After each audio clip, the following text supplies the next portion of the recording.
de esta noche, que es el tema y tiene por título El cumplimiento del tiempo. Es momento del pastor Daniel Miranda. Preparemos nuestros corazones para recibir el mensaje.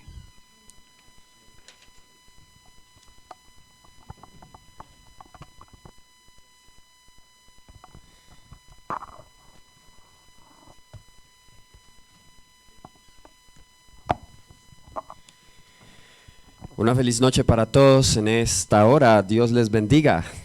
¿Cómo se encuentran? ¿Cuántos están agradecidos y bendecidos a esta hora? Amén. El día de hoy vamos a continuar con nuestra serie del Dios que cumple sus promesas. Y el tema de hoy le hemos titulado El cumplimiento del tiempo. Antes de estudiar la palabra de Dios, les invito a que junto conmigo inclinen su rostro para tener una palabra de oración. Amado Padre Celestial, que tu morada es entre los querubines y también en los corazones de tus hijos fieles. En esta hora venimos ante ti, Señor, pues entendemos que tú estás en el trabajo de salvar a los pecadores. Y venimos ante ti con esa necesidad en esta hora. Tú conoces, Señor, la necesidad de cada persona que ha venido aquí. Sabes cuáles son sus vacíos más profundos. Conoces, Señor, aquellas cosas para las cuales no tiene aún respuesta. Sabes, Señor, el propósito que tienes para cada uno de ellos. Y oro para que el tema de esta noche pueda, Señor, llegar a lo más profundo del corazón de cada uno de tus hijos e hijas aquí y pueda, Señor, traer esperanza y salvación a sus vidas. Unge mis labios, que no sea yo quien hable, sino tu Santo Espíritu, en el nombre de Jesús. Amén.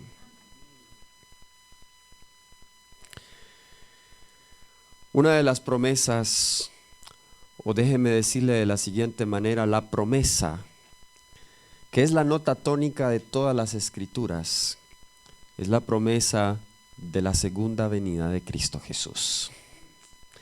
Desde el mismo momento en que entró el pecado, se ha anunciado la venida de esa promesa. Y hemos estado estudiando esta semana Génesis 3:15, donde se promete la venida de esa simiente que aplastaría la cabeza de la serpiente. Pero aunque eso se cumplió en la primera venida de Jesús, nosotros sabemos que el diablo aún sigue vivo, aún la serpiente no ha muerto, y esa promesa se extiende hasta nuestros días hoy. Quiero comenzar con un texto que encontramos en el libro de Amós, el capítulo 4, el versículo 12. Libro de Amós, el capítulo 4 y el versículo 12. El profeta Amós hace una invitación a el pueblo, de hecho Dios a través del profeta Amós, y dice lo siguiente en la palabra de Dios: por tanto de esta manera te haré a ti, oh Israel, y porque te he de hacer esto. Noten la invitación que hace Dios: prepárate para venir al encuentro de tu Dios, oh Israel. El Señor invita a su pueblo a que se prepare para venir al encuentro de su Dios.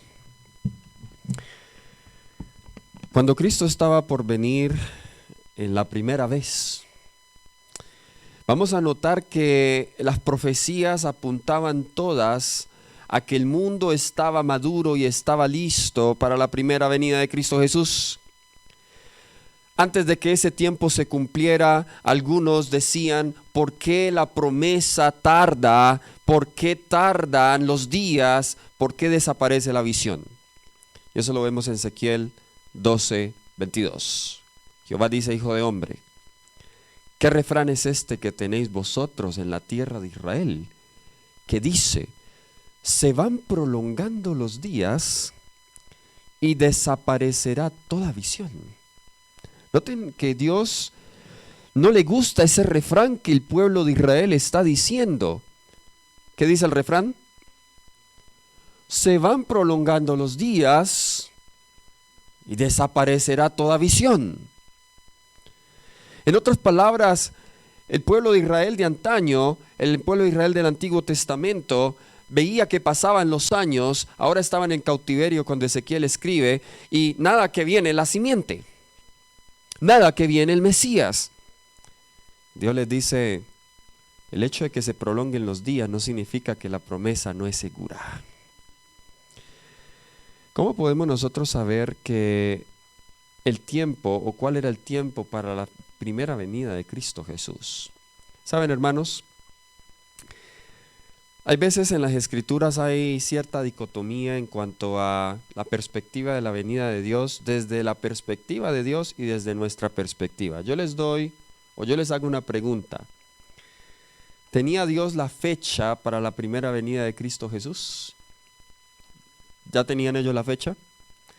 Pero esa fecha la puso Dios arbitrariamente o la puso basado en nuestras decisiones. En otras palabras, déjenme colocarle los siguientes ejemplos. Hablando de la segunda venida de Cristo Jesús, sabemos que Cristo ya hubiese venido después del año 1844 y después del año de 1888, si la iglesia se hubiese alistado y se hubiese recibido el mensaje de salvación y la lluvia tardía hubiese caído. Entonces la pregunta es, si Jesús hubiese venido ya, entonces ¿cuál era la fecha original? ¿Será que Dios en el cielo anda moviendo la fecha y diciendo, bueno, yo quiero venir acá, pero no estaban listos, así que me va a tocar correr la fecha? ¿Será que Dios hace eso?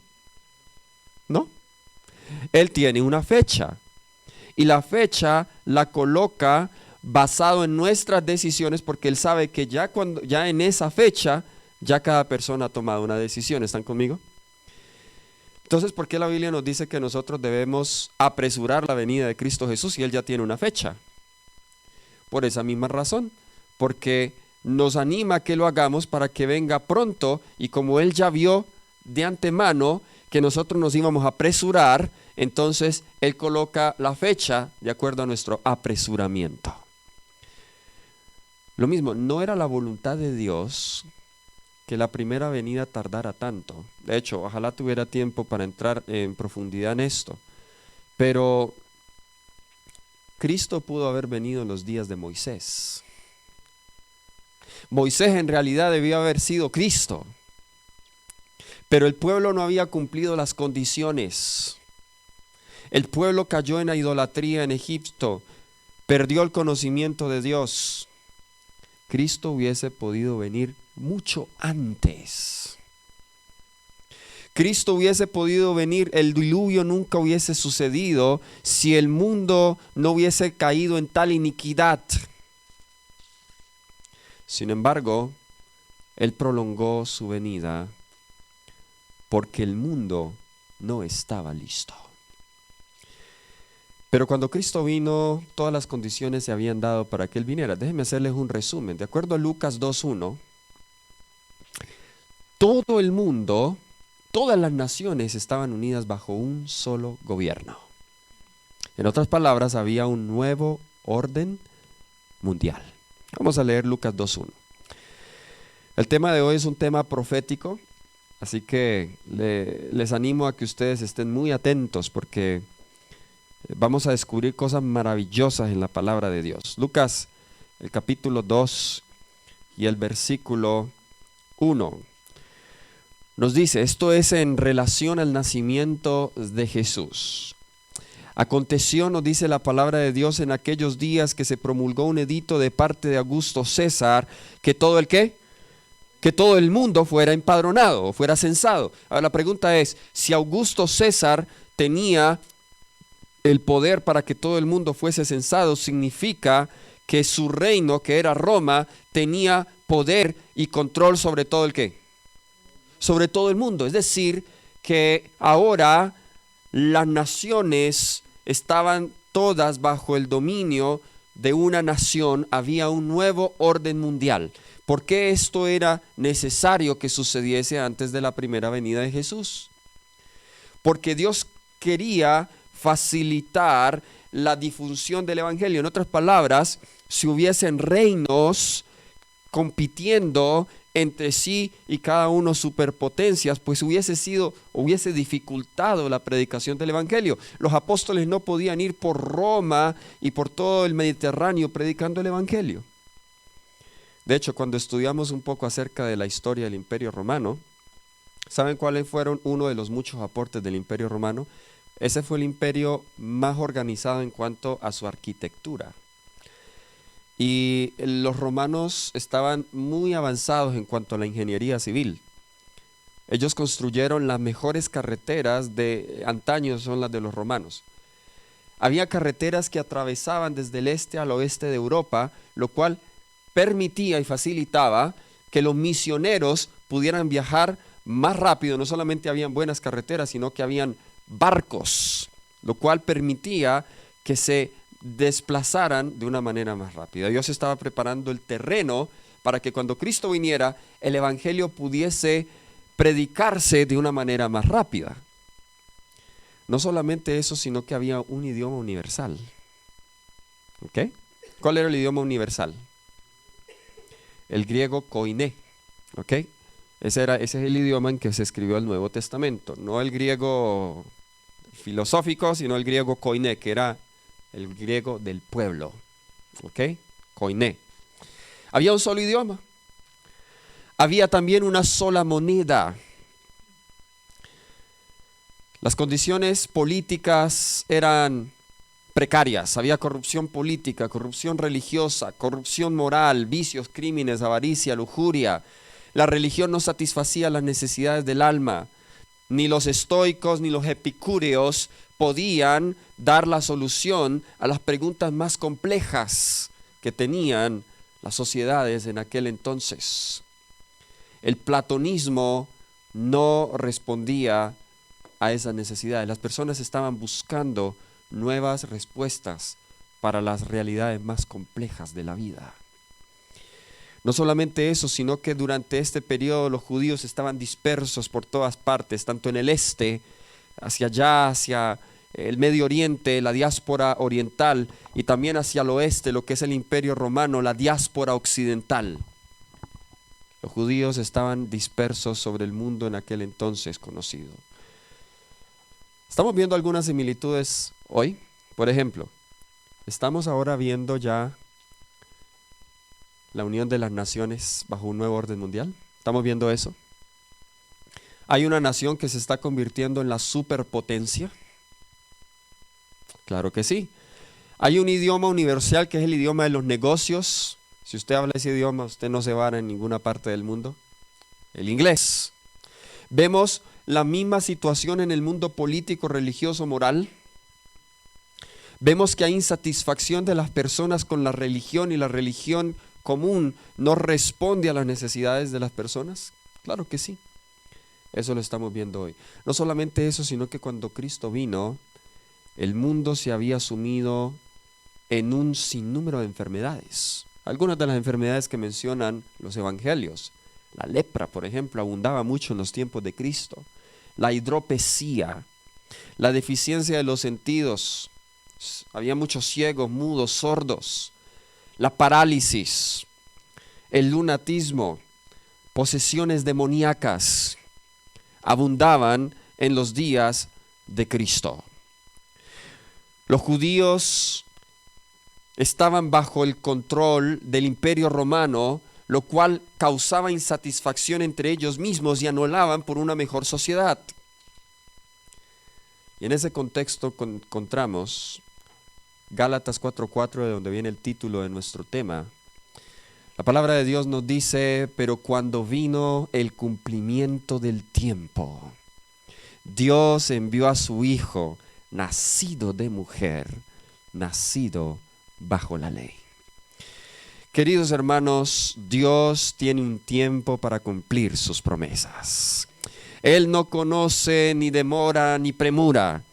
Él sabe cuándo cumplir sus promesas. El problema con nosotros es que nosotros queremos que Él cumpla sus promesas en nuestro tiempo, pero nuestros tiempos no son los tiempos de Dios. Dios sabía cuándo enviar a su Hijo Cristo Jesús. Cuando el tiempo se cumplió, Cristo vino. Pero lo que es más alarmante de todo esto es que a pesar que todas estas señales estaban ocurriendo en el mundo, a pesar de que las profecías del Antiguo Testamento, y en un momento les mostraré algunas de ellas, se estaban cumpliendo delante de los ojos, el libro de Juan capítulo 1 versículo 11 presenta una realidad triste de cómo el pueblo recibe a Cristo. Dice, a los suyos vino, pero ¿qué pasó? Los suyos no le recibieron. Wow, queridos hermanos,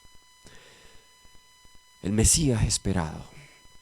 4000 años el pueblo estaba esperando la venida del Mesías. Eva creía que cuando nació Caín, ella creía que ese era el Mesías, pues en el texto dice que ella le coloca a Caín, que significa posesión, porque dice la palabra, el Señor, porque Jehová me ha dado un hijo, el Señor, así dice en hebreo. En otras palabras, ella creía que Caín era esa simiente que iba a nacer de su vientre. Ella creía que ella era la mujer y pensaba que él era el Mesías. Y así sucesivamente cada generación esperaba que en su tiempo el Mesías vendría. Pero cuando el Mesías vino, hermanos, los suyos no le recibieron.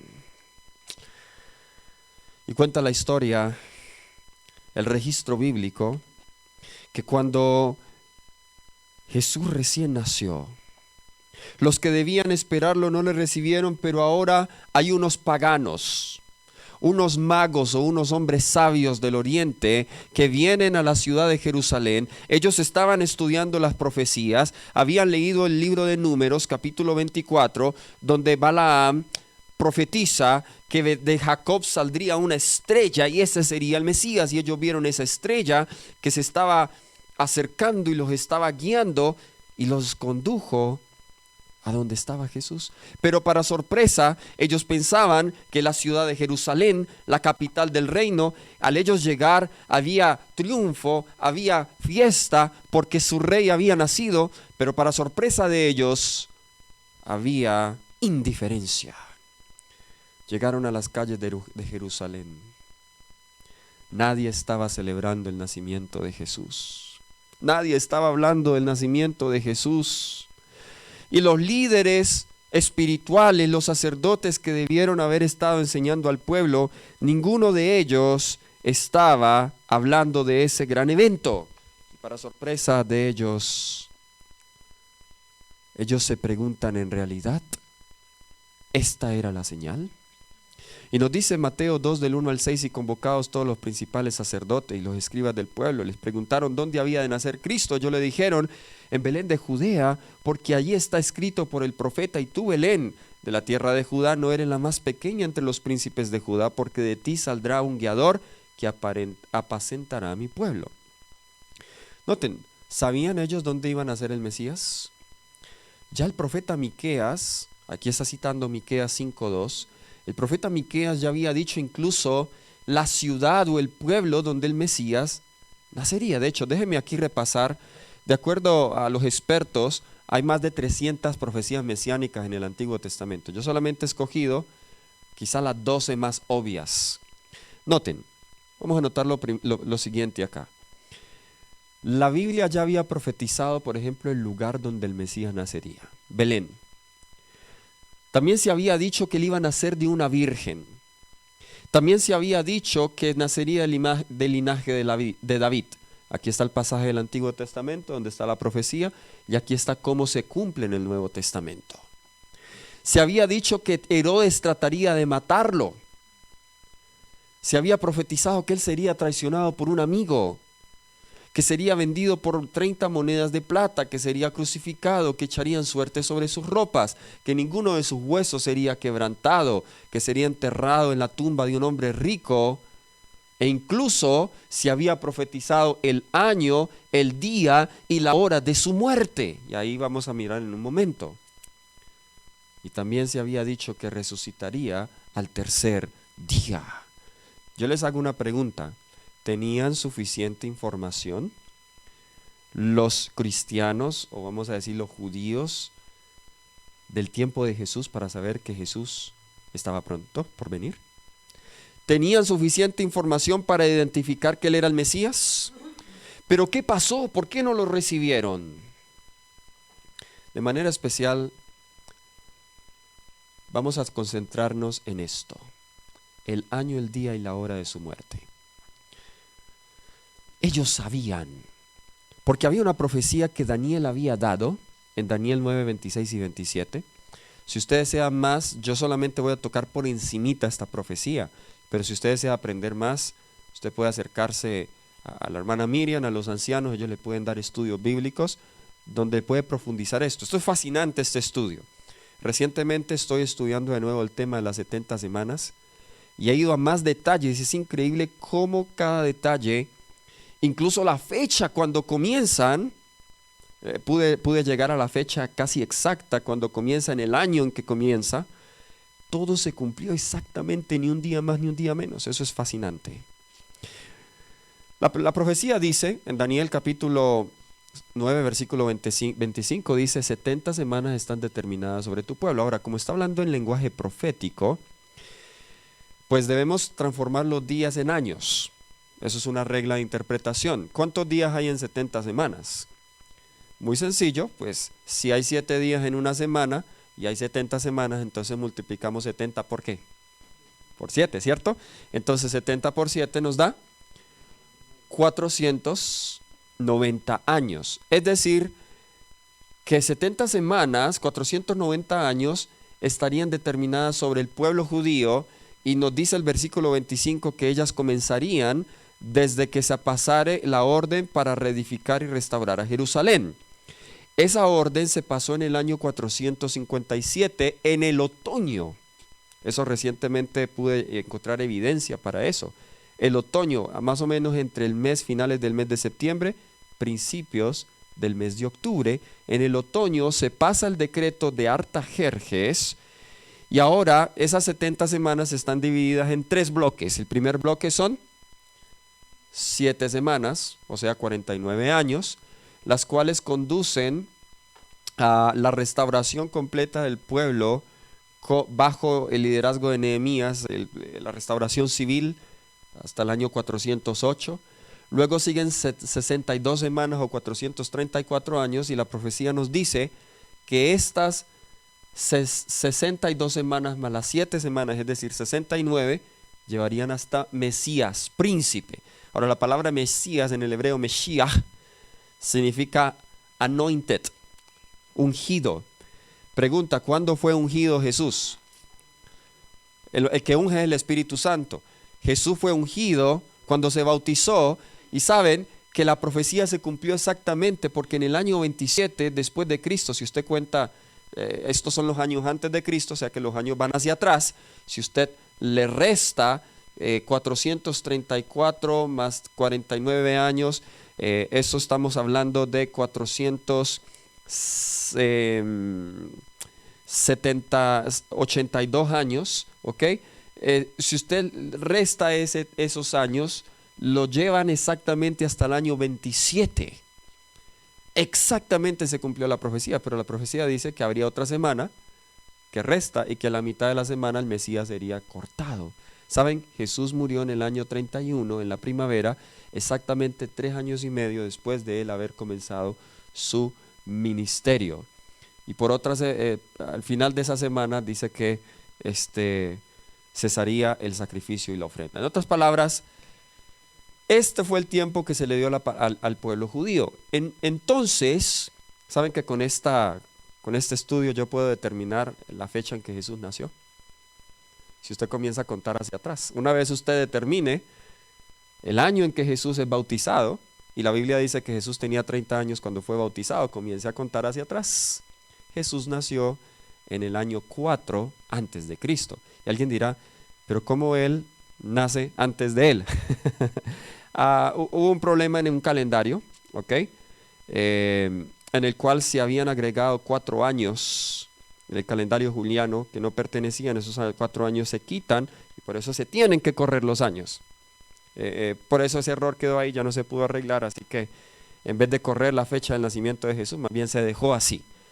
Pero Jesús en el calendario actual nació en el año 4 antes de Cristo, exactamente en el tiempo que había profetizado el profeta.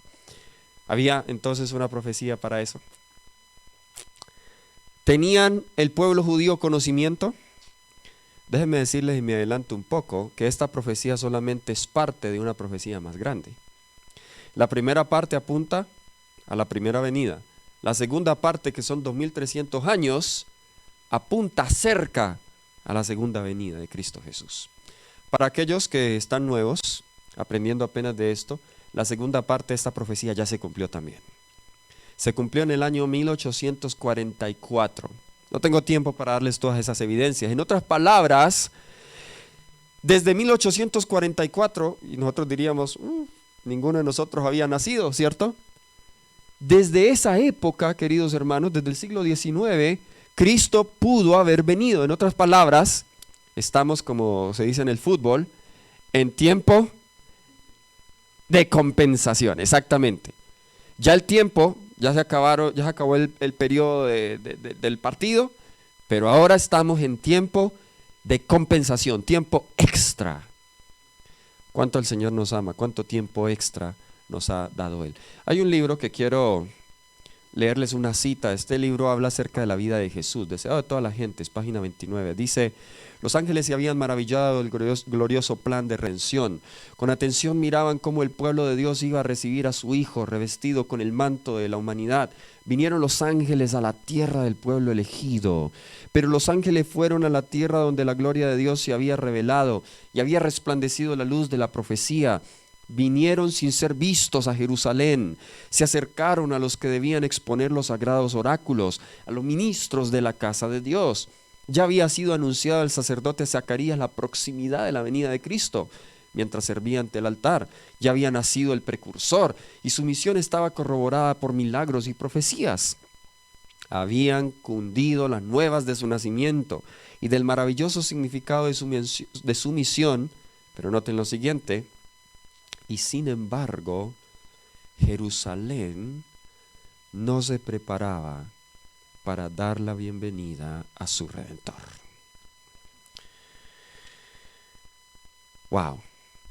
El pueblo que por 4000 años sabía las profecías y por 1500 años, cerca de 2000 años, todos los días el cordero se sacrificaba en el santuario. Todos los días tenían el recordativo de que el Mesías vendría. Pero cuando llegó el tiempo, no estaban preparados. Y saben, este tema es de manera especial para la iglesia. Porque sí, los que apenas están conociendo deben prepararse, pero los que ya conocemos estamos en el peligro de repetir la misma historia. Yo les hago una pregunta. ¿Estamos viviendo en este tiempo solemne? Y sería muy necio de nosotros si no estemos preparándonos, hermanos. La pregunta es: ¿estamos preparados? ¿O todavía estamos como los judíos en nuestras rondas de ceremonias? Venimos a la iglesia, vamos de un programa a otro, pasamos el programa, venimos los sábados, damos nuestro diezmo, venimos entre semana al culto de adoración, pero pasa el tiempo y no hay cambio. Pasa el tiempo y no hay crecimiento cristiano en la gracia, como dice segunda de Pedro. Pasa el tiempo y sigo igual. Y el año pasado no estaba preparado, pero este año tampoco estoy preparado y nunca voy a estar preparado. Yo temo que a nosotros nos suceda lo mismo. Los ángeles ven con asombro y el libro sigue diciendo, los mensajeros celestiales contemplaban con asombro la indiferencia de aquel pueblo a quien Dios llamara a comunicar al mundo la luz de la verdad sagrada. La nación judía había sido conservada como testigo de que Cristo había de nacer de la simiente de Abraham y del linaje de David. Y sin embargo no sabía que su venida se acercaba, y no sabía no porque no tenían las profecías, no sabía porque tenían otros intereses. Estaban concentrados y distraídos en otras cosas. En el templo el sacrificio matutino y vespertino señalaba diariamente al Cordero de Dios. Sin embargo, ni aún allí se habían hecho los preparativos para recibirle. Los sacerdotes y maestros de la nación no sabían que estaba por acontecer el mayor suceso de los siglos.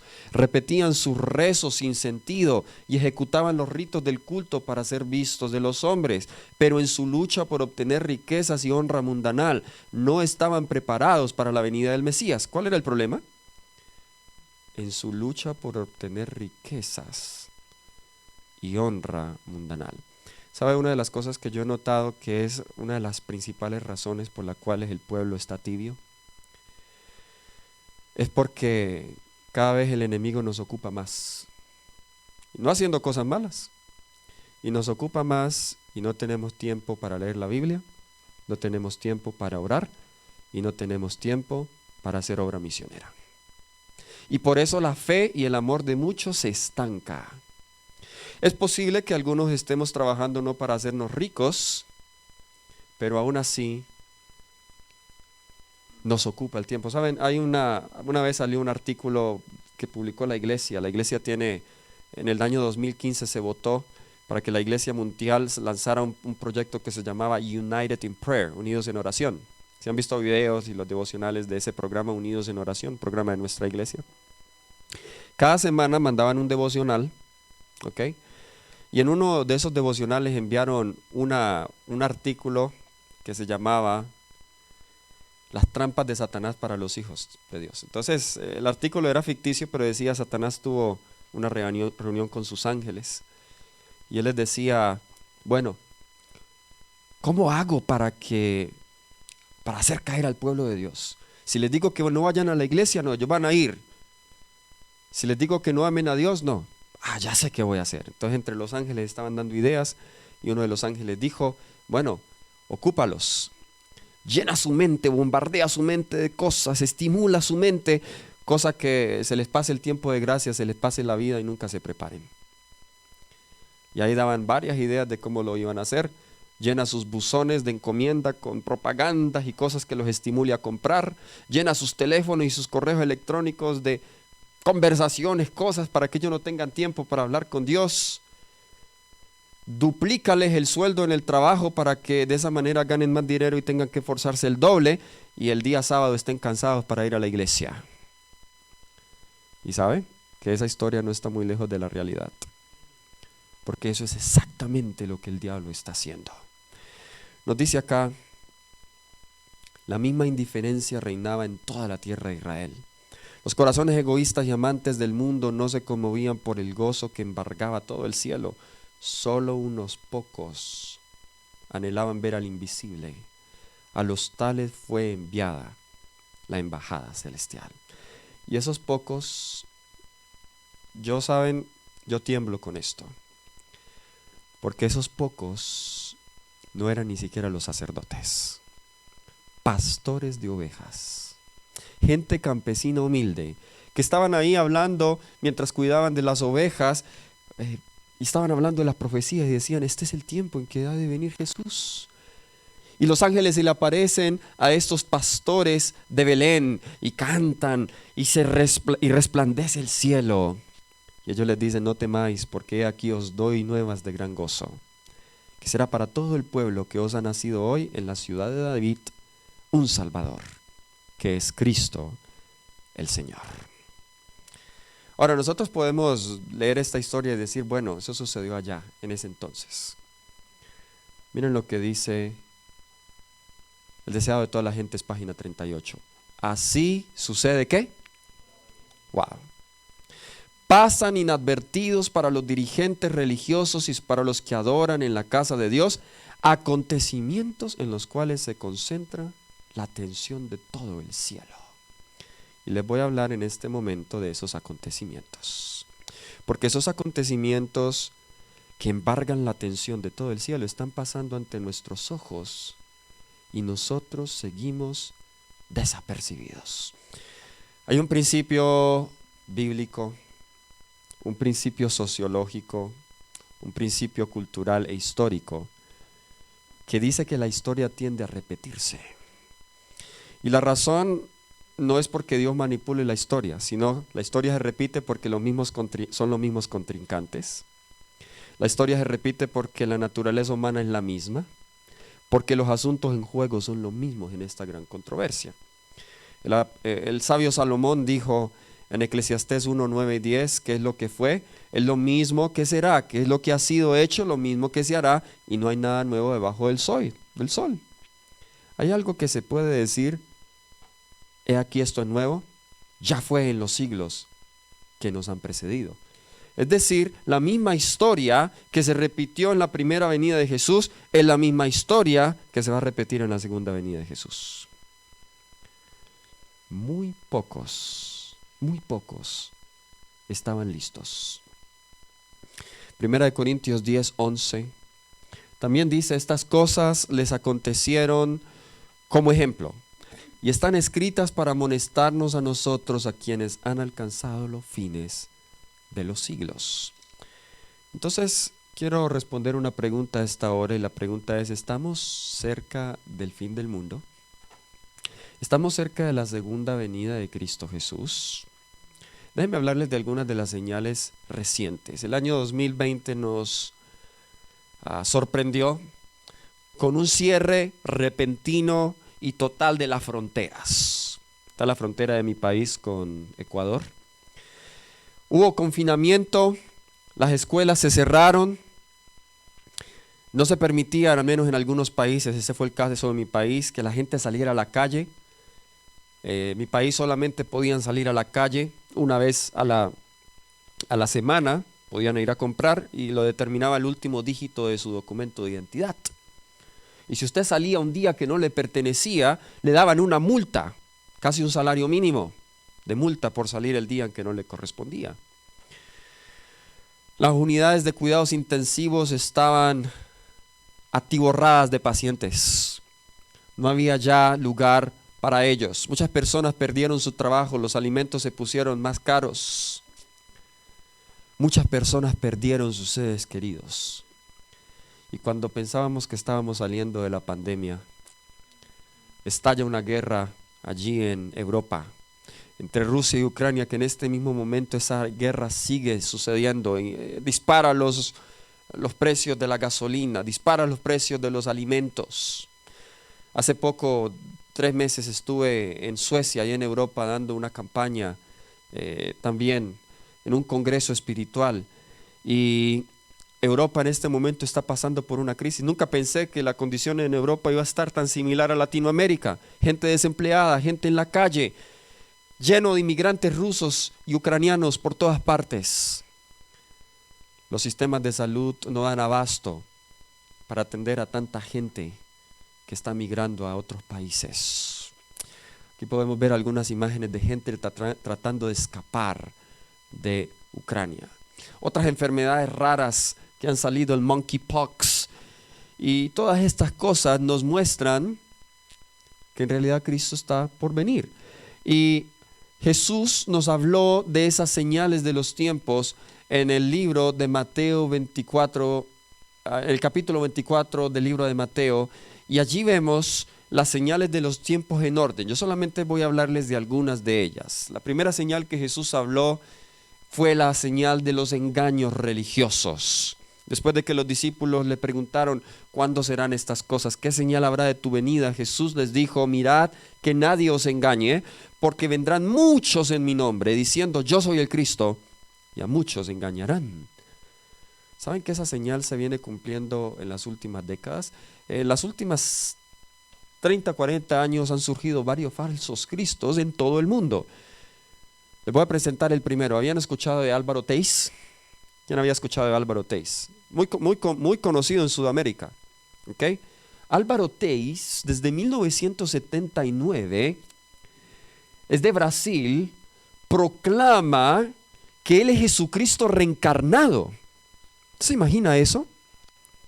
Y de hecho tiene un trono y tiene algunas mujeres que son las vírgenes que lo atienden y él lleva en su trono una cruz allí que dice INRI. De hecho, él se cambió su nombre a INRI. Ese es el nuevo nombre que él se puso.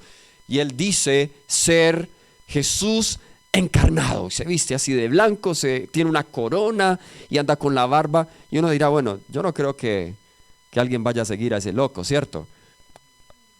Hay gente que lo sigue. Y mucha gente que lo sigue. Porque es Jesús reencarnado. Pero eso es Brasil. Vamos ahora a Siberia, ya a Asia. Ahí encontramos a Sergei Torop. Eso salió en las noticias, incluso en YouTube. Usted lo puede comprobar. Él andaba, tenía una secta ya. Él decía ser el Mesías. Pasaba, tocaba a la gente, la sanaba. Y aquí lo vemos, miren, está pasando, está caminando. Y miren la gente como lo aclama. Bien, ustedes saben, Rusia es un país comunista. Y pues las autoridades rusas supieron de esta insurrección allá en Siberia y arrestaron a este hombre. Él en este momento se encuentra arrestado por crear todos estos alborotos allá con la gente. Pero vamos al Japón ahora, ya bien al este, bien al oriente, Mitsuo Matayoshi, quien afirmó no solamente ser Cristo, sino es ser Dios mismo, y dijo que ejecutaría su último juicio a través del sistema político. Se lanzó a la presidencia de Japón, pero murió de una enfermedad el 20 de julio del año 2018, y el que decía ser Dios enfrentó un juicio distinto. Pero también tenemos, vamos al África, a Moses Longwane, quien se establece, noten, él anda con una corona, él dice que él es el Rey de Reyes, el Mesías. Se establece como reencarnación de Jesucristo en un recinto con una docena de discípulos. Tiene 12 discípulos igual que Jesús y anda con ellos.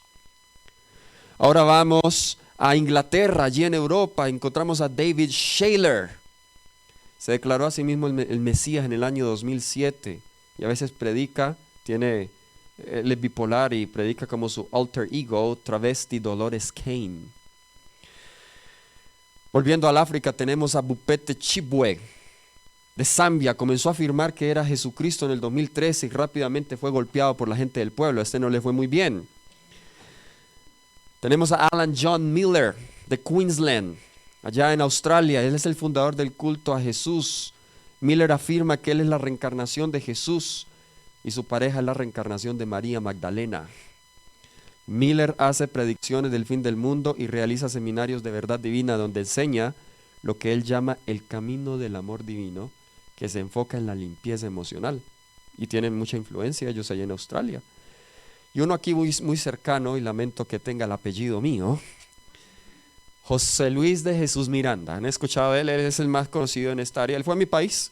Los seguidores de él se tatúan el 666 en el brazo. De hecho, los púlpitos, cuando él sale a predicar, todos sus púlpitos tienen esas 3 S, que son los 3-6. Y tiene bastantes seguidores. Tiene una sede ahí en Miami también. José Luis de Jesús Miranda. Les hago una pregunta. Esos solamente son unos ejemplos. ¿Hay falsos cristos? ¿Se está cumpliendo esa señal delante de nosotros? Claro que sí, pero no solamente eso. Jesús dijo, Mateo 24:6, oiréis de guerras y rumores de guerras, mirad que no os turbéis, porque es necesario que todo acontezca, pero aún no es el fin. Ya hablamos de algunas de las guerras, pero alguien dice, bueno, siempre han habido guerras, pero saben que las guerras que Jesús predijo eran únicas, porque dice que eran en varias partes del mundo. En la historia de la humanidad nunca se han habido o se han visto las guerras que se vieron en el siglo XX. El siglo XX fue azotado por 2 guerras mundiales. La Primera Guerra Mundial, la Segunda Guerra Mundial, pero también tenemos otras 2 guerras que no alcanzaron a escalar al nivel mundial, pero fueron terribles, que duraron muchos años. La Guerra de Vietnam, también la Guerra Fría. Terribles guerras en el siglo XX. Recientemente tenemos esta guerra de Ucrania y Rusia. ¿Se está cumpliendo esa señal también? En el versículo 7 Jesús dijo, porque se levantará nación contra nación y reino contra reino. ¿Y habrá qué? Pestes, hambres, terremotos en diferentes lugares. ¿Saben? La palabra griega allí, pestes, significa pestilencias, pero un tipo de pestilencia la cual sucede no en un área local, sino en varias partes. Hoy le llamaría la Organización Mundial de la Salud, le llamaría ¿qué? Pandemia. Noten que estamos viendo eso delante de nosotros. ¿Qué dice la Biblia sobre las pandemias? Bien, la palabra peste se utiliza 40 veces en la Biblia, o plaga, y una peste es una epidemia repentina o mortal que generalmente afecta a toda una comunidad. Eso está sucediendo hoy, hermanos. Ahí mismo en Mateo 24, me salto unos versículos. Versículo 37, Jesús compara su segunda venida como los días de Noé. Él dice, como en los días de Noé, así será la venida del Hijo del Hombre. Porque como en los días antes del diluvio estaban, ¿qué? Comiendo, bebiendo, casándose y dándose en casamiento hasta el día en que Noé entró en el arca. Ahora, nótese que en este texto hay dos astas. El primer asta lo vemos aquí y este asta nos lleva ¿hasta cuándo? Hasta que Noé entró en el arca. O sea, la gente estaba haciendo todo esto hasta que Noé entró en el arca. Pero luego el versículo 39 dice, y no entendieron hasta que vino el diluvio. ¿Hasta dónde nos lleva el segundo asta? O sea, en ese periodo que Noé entra en el arca, se cierra la gracia, hasta que vino el diluvio, que es la segunda venida, tipo de la segunda venida, la gente no supo contextualmente. ¿Por qué no supo? Porque estaban comiendo, bebiendo, casándose y dándose en casamiento. Bien, alguien pensará y dirá, ¿pero acaso eso es malo? ¿Cuánto le gusta comer? ¿Cuánto le gusta comer enchiladas? Burritos, tortillas, chilaquiles. Estoy aprendiendo la comida mexicana. ¿Cómo? ¿Cómo se llama? No antoje, ok. Bueno, más bien paro porque si no vamos a salir con hambre de aquí, ¿cierto? Comer es bueno. He comido muy rico esta semana. Los hermanos me han llevado mucha comida. Tengo bastante comida en el cuarto. Así que creo que incluso voy a tener que compartirla. Los hermanos han sido muy buenos conmigo. He disfrutado la comida. Comer no es malo. ¿Qué tipo de comida entonces se estaba refiriendo el Salvador? Yo quiero sugerirles que el Salvador se estaba refiriendo a un desvío del plan original de Dios de comer, beber, casar y darse en casamiento, que Él estableció en el Edén. Déjenme ilustrarles de la siguiente manera. Estaban comiendo, estaban bebiendo, estaban casándose, se estaban dando en casamiento. Yo creo que una imagen habla más que 1000 palabras, ¿cierto? Pregunta, ¿está pasando eso hoy? Allá en Estados Unidos, usted se puede ganar problemas si usted habla de esto, así como lo estoy haciendo yo ahora. Porque ese es un derecho. Yo no sé si aquí en México eso ya es legal o no, también.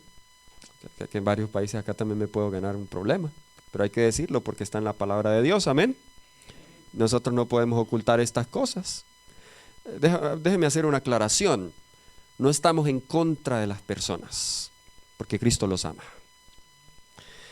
Estamos en contra de la práctica y del pecado en sí, porque por mucho que los sociólogos quieran decir que eso es parte del desarrollo de la personalidad, a mí la Biblia me dice que eso es pecado. Y eso para mí lo define todo. Eso es pecado y punto. Y hay que llamarle al pecado por su nombre. Si la Biblia dice eso es pecado, ahora no vengan a decir no, que es parte del desarrollo de la personalidad de una persona. Pero es pecado como cualquier otra cosa. El orgullo es pecado. No vamos a mencionar una cosa como peor que otra. El egoísmo es pecado. Es lo mismo. Todo es lo mismo. Jesús, noten que la sociedad hoy está igual, hermanos.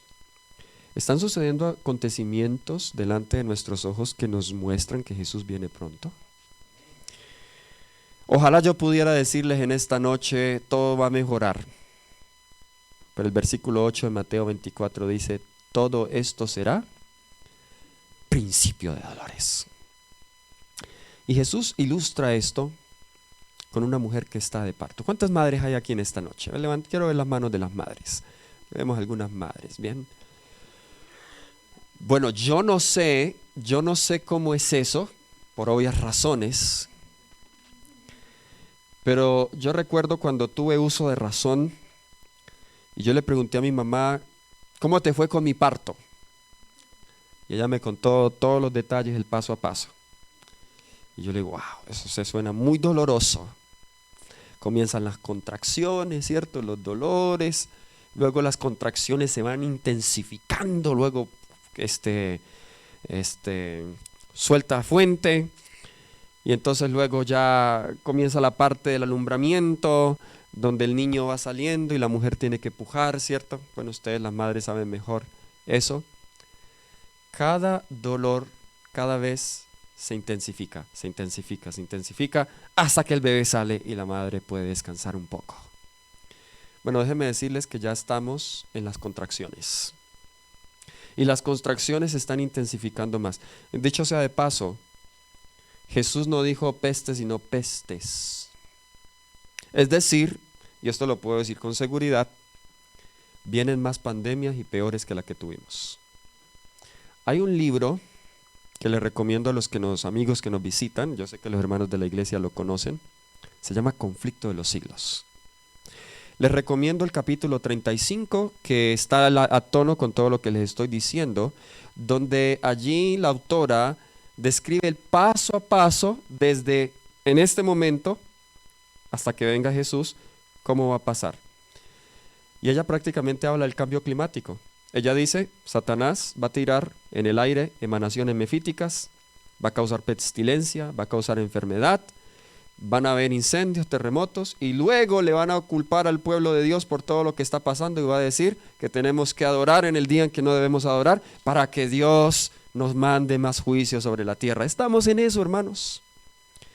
Esta semana están reunidos en Egipto en la COP27 todos los gobiernos jurando por los nuevos 10 mandamientos que van a sacar ambientales para salvar al mundo. O sea, ya hay un juramento que están tomando los líderes religiosos y los líderes políticos de todo el mundo. Ahí está su presidente también.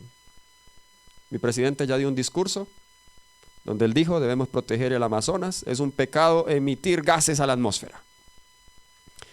Bueno, imagínense cuando estos gobiernos hagan todo eso, pero la cosa no mejora y sigan cayendo juicios.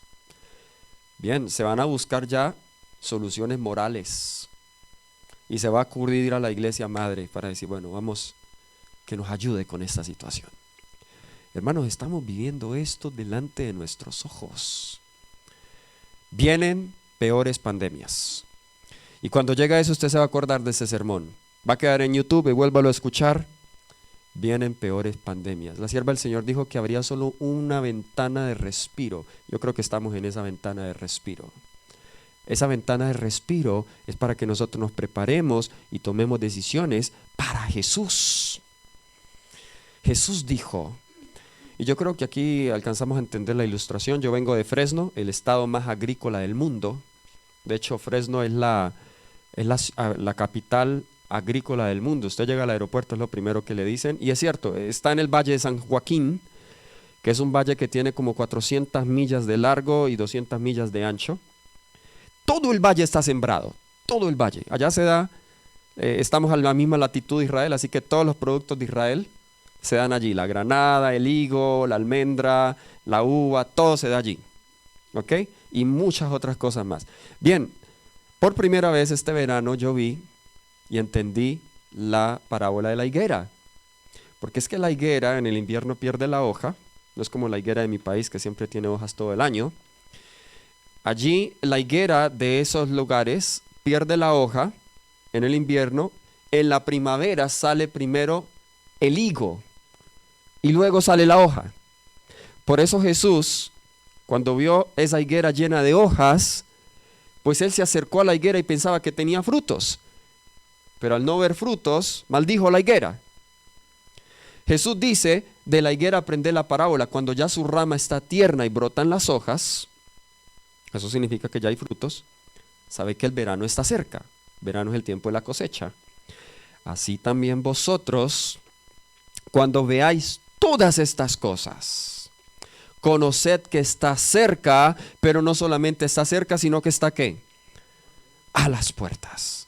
Una cosa es que yo le diga a la hermana Miriam, ella me dice, te estamos esperando en la iglesia, ¿ya vienes? Y yo diga, estoy cerca, unos 10 minutos. Otra cosa muy distinta es que yo le diga, estoy aquí a la puerta. Yo les hago una pregunta, ¿está Cristo cerca o está a las puertas? Está a las puertas, hermanos.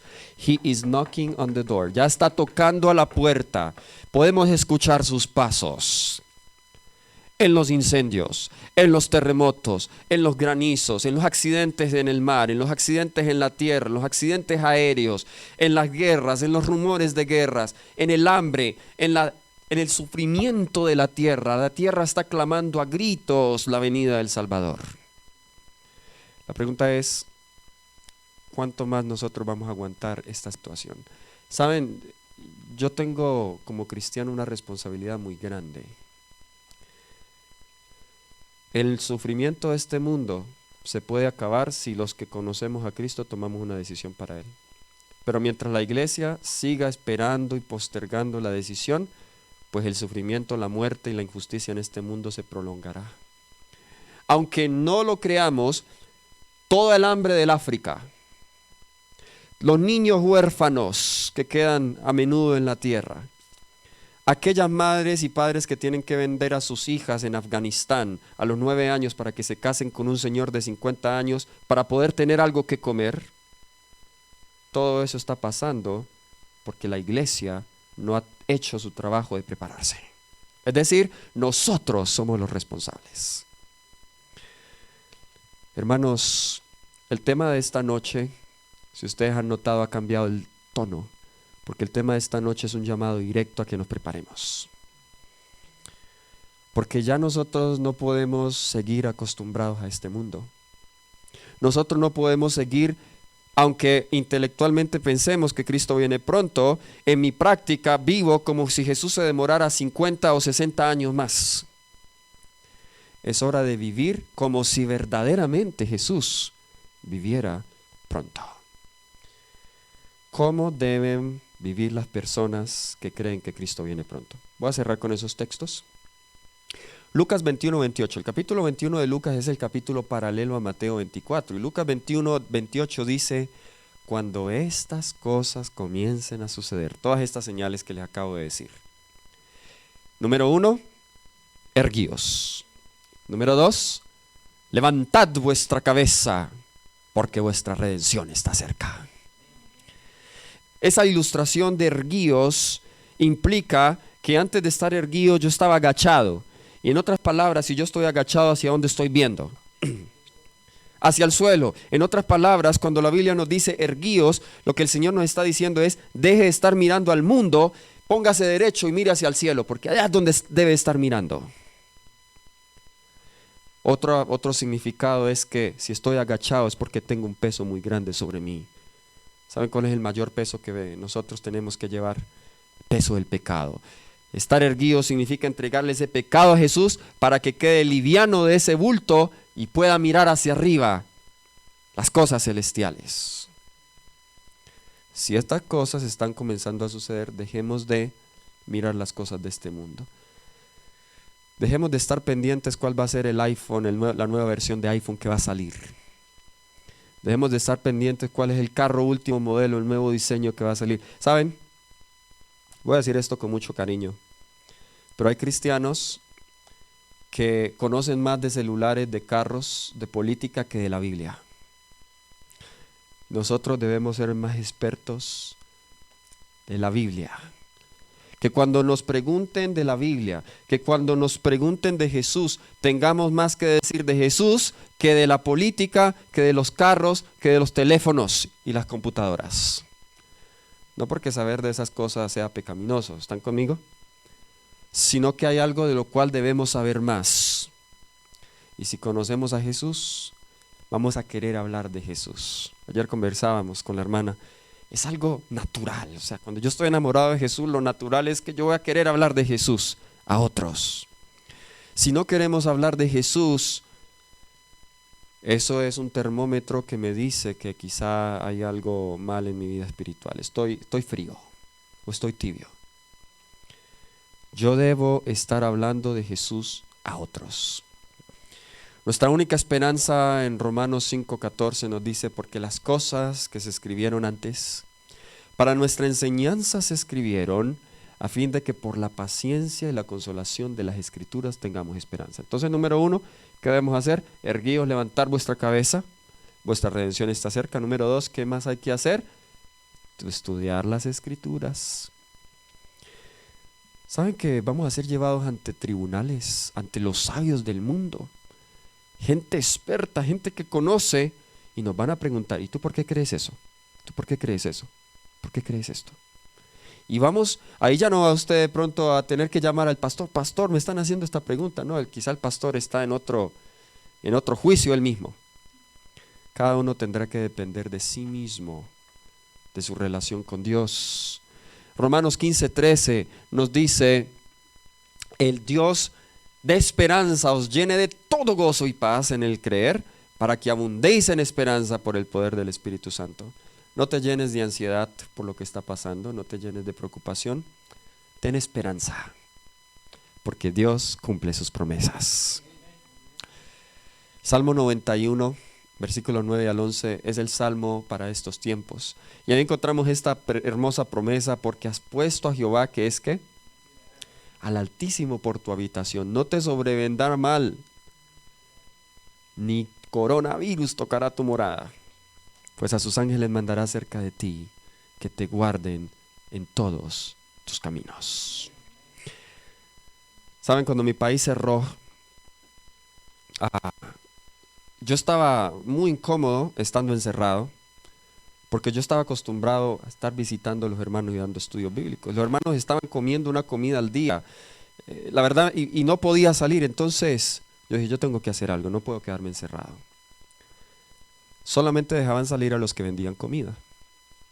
Entonces yo me puse a vender pan y granola puerta a puerta como excusa para que me dejaran salir y de esa manera hacer contactos bíblicos. Y algunos decían, no salgas, te vas a contagiar. Y yo le dije, bueno, si Jesús tocó al leproso y no se contagió, yo estoy haciendo esto no egoístamente. Le dije, Señor, protégeme. Todo ese tiempo entrando a la gente, incluso fui a una escuela médico misionera, hacía también tratamientos naturales. Iba a tratar a las personas con COVID, con hidroterapia, tratamientos naturales, y se recuperaban. Y yo le decía, Señor, gracias, porque en ninguna de esas ocasiones me enfermé. El Señor me protegió. Y salí en la época donde estaba la cepa más dura, la delta, la que le pegó más fuerte a la gente. Con esto les digo, no quiero decir que enfermarse falta de fe, no. Lo que estoy diciendo es que cuando usted prueba a Dios, sus promesas, y cuando hace algo no para usted, sino para Él, Él cumple esta promesa. Ni plaga tocará tu morada. Salmo 27:3 dice, aunque un ejército acampe contra mí, no temerá mi corazón. Aunque contra mí se levante guerra, yo estaré confiado. Yo sé que en esta noche hay personas que han estado conociendo al Señor Jesús. Y el Señor Jesús las ha estado llamando. Quizá el Señor Jesús, el Espíritu Santo ha estado hablando en su corazón para que tomen una decisión por Él. Esta noche el Señor te invita una vez más a que escojas el don de la salvación. Antes de que haga el llamado final, tenemos un especial, ¿sí? Tenemos un especial que vamos a escuchar. Y el propósito de este especial, el propósito de la música, es que la música ayuda a que la palabra de Dios penetre más a nuestras mentes. Escuchemos este especial. Y al final de este especial yo tengo un llamado para cada uno de ustedes. No es un llamado mío, es un llamado que el Señor nos quiere hacer a esta hora.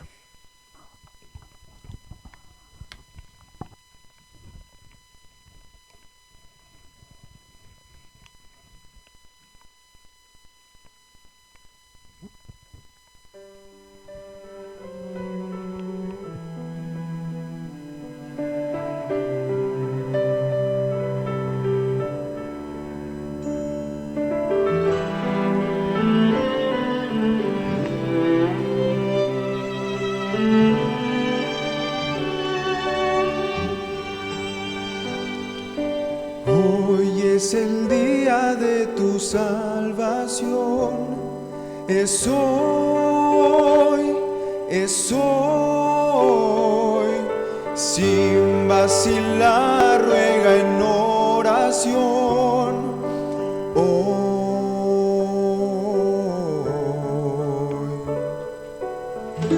Cristo te oye, está cerca, aunque errante estés.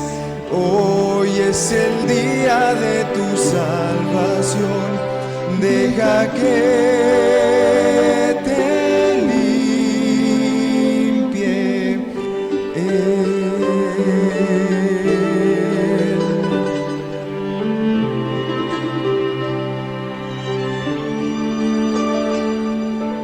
Hoy es el día de tu salvación, es hoy,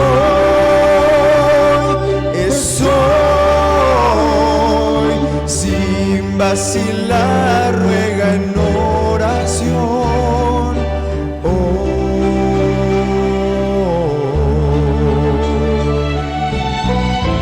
Cristo te oye, está cerca, aunque errante estés. Hoy es el día de tu salvación, deja que te limpie Dios.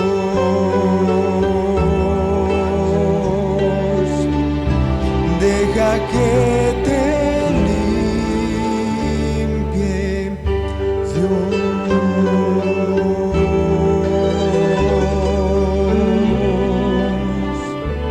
Entrégale tu corazón a Cristo y no demores más. Amén. Amén. Pero creo que esa canción va muy acorde con el llamado que el Señor tiene para ti en esta noche. Saben, es un peligro dilatar nuestra entrega al Señor Jesús. Así que el primer llamado, y lo que voy a pedir, quizá esta vez no voy a pedir a que pase acá al frente, si usted desea hacerlo está bien, pero allí donde está sentado usted puede colocarse en pie. Este llamado va para aquellos que han venido conociendo al Señor, quizá han tomado estudios bíblicos, quizá los han invitado, quizá esta es la primera vez que ustedes se encuentran aquí, vienen aquí esta noche, no conozco a todos, pero tú deseas, quizá no estás listo para hoy, no estás listo para el final de esta semana que terminaremos con una linda ceremonia bautismal. Sin embargo, si tú estás haciendo planes, no hay una fecha todavía, pero si tú estás haciendo planes de sellar esa entrega a Cristo, con Cristo Jesús a través del bautismo, yo quiero invitar que tú te coloques en pie para nosotros orar para ti. Recuerden, estoy diciendo no, quizás no tenga una fecha todavía, pero si hay alguien no bautizado acá en esta noche, para colocarse en pie y decir: yo me quiero preparar, no sé cuándo, pero me quiero preparar y espero que eso sea pronto para entregar mi vida a Jesús. ¿Hay alguien que colocándose en pie, alguien que no haya sido? Gloria a Dios, tenemos nuestro hermano allá atrás, amén. Gloria al Señor, hermano. Aleluya, gloria a Dios. ¿Hay alguien más? Alguien más que poniéndose en pie diga: yo quiero que oren por mí porque yo me quiero preparar.